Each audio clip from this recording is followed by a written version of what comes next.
So hi ಎಲ್ರಿಗೂ welcome back to info with Vishwa YouTube channel. So ಈಗ N T A ಕಡೆಯಿಂದ ಒಂದೊಂದಾಗಿ neat 2025 ಬಗ್ಗೆ ಒಂದೊಂದಾಗಿ ಇನ್ಫಾರ್ಮೇಷನ್ನ ಎನ್ ಟಿ ಎ ಕಡೆಯಿಂದ ಈಗ ರಿಲೀಸ್ ಮಾಡ್ತಾಯಿದ್ದಾರೆ. ಅಪಾರ್ ಐ ಡಿ ಮತ್ತು ಇನ್ನಿತರ ವಿಷಯಗಳ ಬಗ್ಗೆ ನೀಟ್ ಅವರು ಆಲ್ರೆಡಿ ಎಷ್ಟೊಂದು ಇನ್ಫಾರ್ಮೇಷನನ್ನು ಬಿಟ್ಟಿದ್ದಾರೆ. ಸೊ ಅದಲ್ಲದೆ ಈ ನೀಟ್ ಎಕ್ಸಾಮ್ 2025 ಯಾವಾಗ ನಡೆಸ್ತಾರೆ ಅನ್ನೋದನ್ನು ಸಹ ಇಷ್ಟರಲ್ಲೇ ಬಿಡ್ತಾರೆ. ಅದು ಬಿಟ್ಟ ತಕ್ಷಣ ನಾನು ನಿಮಗೆ ತಿಳಿಸೋವಂಥ ಪ್ರಯತ್ನವನ್ನು ಮಾಡ್ತೀನಿ. ಸೊ ಅದಕ್ಕಿಂತ ಮುಂಚೆ ನೀವು ಈ ಚಾನಲ್ಗೆ ಹೊಸದಾಗಿ ಭೇಟಿ ನೀಡಿದರೆ ಈ ಚಾನಲ್ನ ಸಬ್ಸ್ಕ್ರೈಬ್ ಮಾಡಿ ಅಂತ ಹೇಳ್ತಾ ಬನ್ನಿ ವಿಡಿಯೋನ ಶುರು ಮಾಡೋಣ. ಸೊ ಈ ವಿಡಿಯೋದಲ್ಲಿ ನಾವು ಈಗ ನೀಟ್ 2025ಗೆ ಅಪ್ಲಿಕೇಶನ್ ಹಾಕೋದಕ್ಕೆ ಯಾವ್ಯಾವ ಡಾಕ್ಯುಮೆಂಟ್ಸ್ ಬೇಕು ಅನ್ನೋದನ್ನು ನಾವು ಈ ವಿಡಿಯೋದಲ್ಲಿ ನೋಡೋಣ. ಸೊ ಮೊದಲನೇ ಡಾಕ್ಯುಮೆಂಟ್ ಬಂದುಬಿಟ್ಟು ಆಧಾರ್ ಕಾರ್ಡ್. ಸೊ ನೀವು ಆಧಾರ್ ಕಾರ್ಡ್ ನಿಮ್ಮ ಹತ್ರ ಇರಲೇಬೇಕು ಅಪ್ಲಿಕೇಶನ್ ಹಾಕೋದಕ್ಕೆ. ಸೊ ನೆಕ್ಸ್ಟ್ ಡಾಕ್ಯುಮೆಂಟ್ ಬಂದುಬಿಟ್ಟು ಇದು SLC ಮಾರ್ಕ್ಸ್ ಕಾರ್ಡ್ ಬೇಕಾಗುತ್ತೆ. ಸೊ ಆಮೇಲೆ ಇನ್ನೊಂದು ನೀವು ವೆರಿಫೈ ಮಾಡ್ಕೊಳ್ಬೇಕಾಗಿರೋದೇನೆಂದರೆ ಆಧಾರ್ ಕಾರ್ಡಲ್ಲಿ ಮತ್ತು SLC ಸರ್ಟಿಫಿಕೇಟಲ್ಲಿ ನಿಮ್ಮ ನೇಮ್ ಮತ್ತು ಡೇಟ್ ಆಫ್ ಬರ್ತ್ ಎಲ್ಲ same to same as it is same ಇರಬೇಕು, ಎರಡು ಮ್ಯಾಚ್ ಆಗಬೇಕು. ಯಾಕಂದರೆ ನಿಮ್ಮ ಆಧಾರ್ ಕಾರ್ಡಲ್ಲಿ ಏನಾದರೂ ಸ್ವಲ್ಪ ಬೇರೆ ಸ್ಪೆಲ್ಲಿಂಗ್ ಇದ್ದು ಅಥವಾ ನಿಮ್ಮ SLC ಮಾರ್ಕ್ಸ್ ಕಾರ್ಡಲ್ಲಿ ಏನಾದರೂ ಬೇರೆ ಸ್ಪೆಲ್ಲಿಂಗ್ ಇದ್ದರೆ ಸೊ ಅದು ಅಲ್ಲಿ ರಿಜೆಕ್ಟ್ ಆಗುವಂಥ ಸಾಧ್ಯತೆ ಇರುತ್ತೆ. ಸೊ ಹಾಗಾಗಿ ಕರೆಕ್ಟಾಗಿ ನೋಡ್ಕೊಳ್ಳಿ. ಆಧಾರ್ ಕಾರ್ಡ್ ಮತ್ತು ನಿಮ್ಮ SLC ಮತ್ತು PU ಮಾರ್ಕ್ಸ್ ಕಾರ್ಡಲ್ಲಿ ನಿಮ್ಮ ನೇಮ್ ಮತ್ತು ಡೇಟ್ ಆಫ್ ಬರ್ತ್ ಮತ್ತು ತಂದೆ ತಾಯಿ ನೇಮ್ ಎಲ್ಲ ಸೇಮ್ ಇರಬೇಕು. ಅಂದರೆ ಸ್ಪೆಲ್ಲಿಂಗ್ ಸಹ ಮಿಸ್ಟೇಕ್ ಆಗಿರಬಾರ್ದು. ಸೊ ಅದನ್ನು ಸ್ವಲ್ಪ ಹುಷಾರಾಗಿ ನೋಡ್ಕೊಳ್ಳಿ. ಸೊ ಕ್ಲಾಸ್ 10 ಸರ್ಟಿಫಿಕೇಟ್ ಆದಮೇಲೆ ನಿಮ್ಮ ಕ್ಯಾಟಗರಿ ಸರ್ಟಿಫಿಕೇಟ್ ಬೇಕಾಗುತ್ತೆ. ಅಂದರೆ ನೀವು OBCನ, ಜನರಲ್ಲ, SC STನ. ಸೊ ಈ ರೀತಿ ನಿಮಗೆ ಕ್ಯಾಶ್ ಇನ್ಕಮ್ ಸರ್ಟಿಫಿಕೇಟ್ ಇರುತ್ತಲ್ಲ, ಸೊ ಆ ಸರ್ಟಿಫಿಕೇಟ್ನ ನೀವು ನಿಮ್ಮ ಹತ್ರ ರೆಡಿ ಮಾಡಿ ಇಟ್ಕೊಂಡಿರಬೇಕಾಗುತ್ತೆ.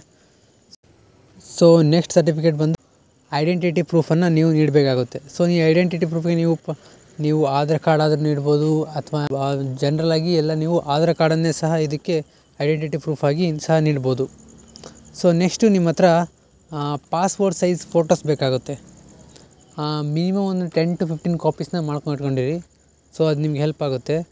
So 10 to 15 copies passport size photo ಇರಲಿ ಮತ್ತು ಪೋಸ್ಟ್ ಕಾರ್ಡ್ ಸೈಜ್ ಫೋಟೋಸ್ ಕೂಡ ಇರಲಿ. ಯಾಕಂದರೆ ನಿಮಗೆ ಅಪ್ಲೋಡ್ ಮಾಡಲಿಕ್ಕೆ ಕೇಳ್ತಾರೆ ಇವನ್ನ. ಸೊ ಒಂದು 2-3 ಕಾಪೀಸ್ ಇಲ್ಲ ಒಂದು 5 ಕಾಪೀಸ್ನ ಪೋಸ್ಟ್ ಕಾರ್ಡ್ ಸೈಜ್ ಫೋಟೋ ಸಹ ನೀವು ರೆಡಿ ಮಾಡ್ಕೊಂಡು ಇಟ್ಕೊಂಡಿರಿ.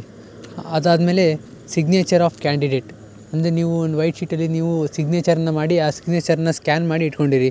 ಸೊ ಅದು ಕೂಡ ಬೇಕಾಗುತ್ತೆ. ಆಮೇಲೆ ನಿಮ್ಮ ಇಮೇಲ್ ID ಬೇಕಾಗುತ್ತೆ.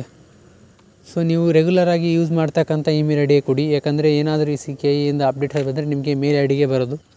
ಸೊ ಅದಾದಮೇಲೆ ನೀವು ಒಂದು ರಿಜಿಸ್ಟರ್ ಮೊಬೈಲ್ ನಂಬರನ್ನು ಕೊಡಬೇಕಾಗುತ್ತೆ. ಇದಾದಮೇಲೆ ನಿಮ್ಮ ಲೆಫ್ಟ್ ಮತ್ತು ರೈಟ್ ಹ್ಯಾಂಡ್ದು ಫಿಂಗರ್ದು ಥಂಬ್ ಇಂಪ್ರೆಷನ್ ಸಹ ಬೇಕಾಗುತ್ತೆ. ಸೊ ನೀವು ನಿಮ್ಮ ಥಂಬ್ ಇಂಪ್ರೆಷನ್ನ ಸಹ ಸ್ಕ್ಯಾನ್ ಮಾಡಿ ಇಟ್ಕೊಂಡಿರಿ. ಯಾಕಂದರೆ ಅದನ್ನು ಸಹ ನೀವು ಅಪ್ಲೋಡ್ ಮಾಡಬೇಕಾಗಿರುತ್ತೆ. ಸೊ ಇವಿಷ್ಟು ಡಾಕ್ಯುಮೆಂಟ್ಸ್ಗಳನ್ನು ನೀವು ರೆಡಿ ಮಾಡ್ಕೊಂಡು ಇಟ್ಕೊಂಡಿರಿ. ಇವಿಷ್ಟು ಡಾಕ್ಯುಮೆಂಟ್ಸ್ ನೀವು ರೆಡಿ ಮಾಡ್ಕೊಂಡ್ರೆ ನಿಮಗೆ ಅಪ್ಲಿಕೇಶನ್ ಹಾಕೋ ಹೊತ್ತಲ್ಲಿ ಏನೂ ತೊಂದರೆ ಬರೋದಿಲ್ಲ.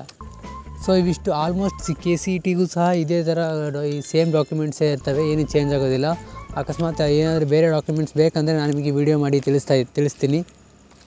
ಸೊ ಈ ಎಲ್ಲ ಡಾಕ್ಯುಮೆಂಟ್ಸ್ಗಳು ನಿಮ್ಮ ಹತ್ರ ರೆಡಿಯಾಗಿ ಇಟ್ಕೊಂಡಿರಿ. ಯಾಕಂದರೆ ಅಪ್ಲಿಕೇಶನ್ನ ಹಾಕೋದಕ್ಕೆ ಅವರು ಡೇಟ್ಸನ್ನು ಬಿಟ್ಟ ಮೇಲೆ ಅಪ್ಲಿಕೇಶನ್ ಡೇ ಸ್ಟಾರ್ಟ್ ಆದಮೇಲೆ ನೀವು ತಯಾರಿ ಮಾಡ್ಕೊಳ್ಳೋಕ್ಕೆ ಸ್ಟಾರ್ಟ್ ಮಾಡಿದರೆ ಒಂದೊಂದು ಸರ್ಟಿಫಿಕೇಟ್ ಆಗೋದಕ್ಕೆ ಲೇಟ್ ಆಗ್ತಾ ಇರುತ್ತೆ. ಸೊ ಆ ಹೊತ್ತಲ್ಲಿ ನೀವು ರೆಡಿ ಮಾಡ್ಕೊಳ್ಳೋದಕ್ಕೆ ಒದ್ದಾಡೋದಕ್ಕಿಂತ ಇವಾಗಿಂದಲೇ ನೀವು ಎಲ್ಲ ಡಾಕ್ಯುಮೆಂಟ್ಸ್ನ ರೆಡಿ ಮಾಡಿ ಇಟ್ಕೊಂಡ್ರೆ ಅಪ್ಲಿಕೇಶನ್ ಬಿಟ್ಟ ತಕ್ಷಣ ನೀವು ಈಸಿಯಾಗಿ ಅಪ್ಲೈನ ಮಾಡ್ಬೋದು. ಸೊ ಈ ನೀಟ್ 2025 ಬಗ್ಗೆ ಏನಾದರೂ ಅಪ್ಡೇಟ್ಸ್ NTA ಕಡೆಯಿಂದ ಬಂದರೆ ಅಥವಾ KCETಗೆ ಸಂಬಂಧಪಟ್ಟಂಥ ಯಾವುದಾದ್ರೂ ಅಪ್ಡೇಟ್ಸ್ಗಳು ಬಂದರೆ ನಾನು ನಿಮಗೆ ತಿಳಿಸೋವಂಥ ಪ್ರಯತ್ನವನ್ನು ಮಾಡ್ತಾಯಿರ್ತೀನಿ. ಸೊ ಅದಕ್ಕಾಗಿ ನೀವೇನಾದರೂ ಚಾನಲ್ಗೆ ಹೊಸದಾಗಿ ಭೇಟಿ ನೀಡಿದೆ ಸಬ್ಸ್ಕ್ರೈಬ್ ಮಾಡಿ ಅಂತ ಹೇಳ್ತಾ ಈ ವಿಡಿಯೋ ನಿಮ್ಗೆ ಇಷ್ಟ ಆದರೆ ಲೈಕ್ ಮಾಡಿ, ಶೇರ್ ಮಾಡಿ,